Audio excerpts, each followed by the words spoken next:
Aksi Tritulah, naiknya Letnan Jenderal Soeharto ke kursi kepresidenan tidak dapat dilepaskan dari peristiwa gerakan 30 September 1965 atau G30 SPKI. Ini merupakan peristiwa yang menjadi titik awal berakhirnya kekuasaan Presiden Soekarno dan hilangnya kekuatan politik PKI dari percaturan politik Indonesia.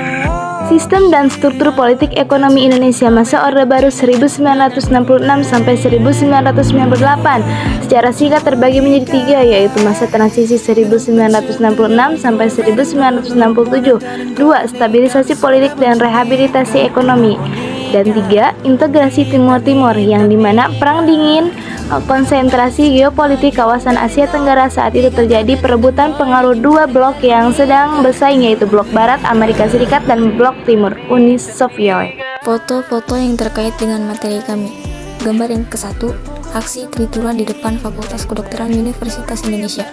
Gambar yang kedua, Presiden Soeharto turun ke sawah dalam rangka sosialisasi bibit unggul petani. Gambar yang ketiga, demonstrasi masyarakat Timur-Timur yang menginginkan integrasi. Gambar yang keempat, guntingan berita tentang referendum di Timur-Timur. Surat Perintah 11 Maret. Pada tanggal 11 Maret 1966, Soekarno mengadakan sidang kabinet. Sidang ini ternyata diboikot oleh para demonstran yang tetap menuntut Presiden Soekarno agar membubarkan PKI dengan melakukan pengempesan ban-ban mobil pada jalan-jalan yang menuju ke istana. Dualisme kepemimpinan nasional, yaitu Soekarno sebagai pemimpin pemerintahan sedangkan Soeharto sebagai pelaksana pemerintahan.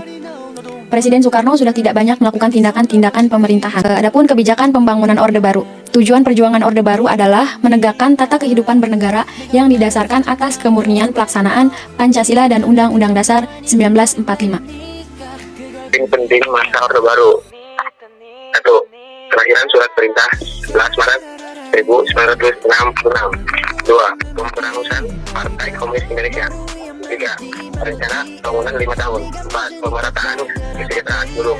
5. Pembubaran Partai Komunis Indonesia dan organisasi masanya. Kesimpulan, pembangunan menjadi prioritas kebijakan pemerintah Orde Baru. Program berupa rencana pembangunan 5 tahun menunjukkan adanya pelaksanaan tahap demi tahap pembangunan yang dilakukan dengan prioritas pembangunan tertentu. Agenda pembangunan ini diformulasikan oleh pemerintahan Orde Baru dalam bentuk trilogi pembangunan. Sistem kepartaian disederhanakan oleh pemerintah Orde Baru sejak awal tahun 1970-an ke dalam 3 partai. Krisis ekonomi dan tunjakan demokrasi menjadi alasan gerakan mahasiswa yang akhirnya menjadi orde ini diganti dengan orde reformasi. melody, yeah.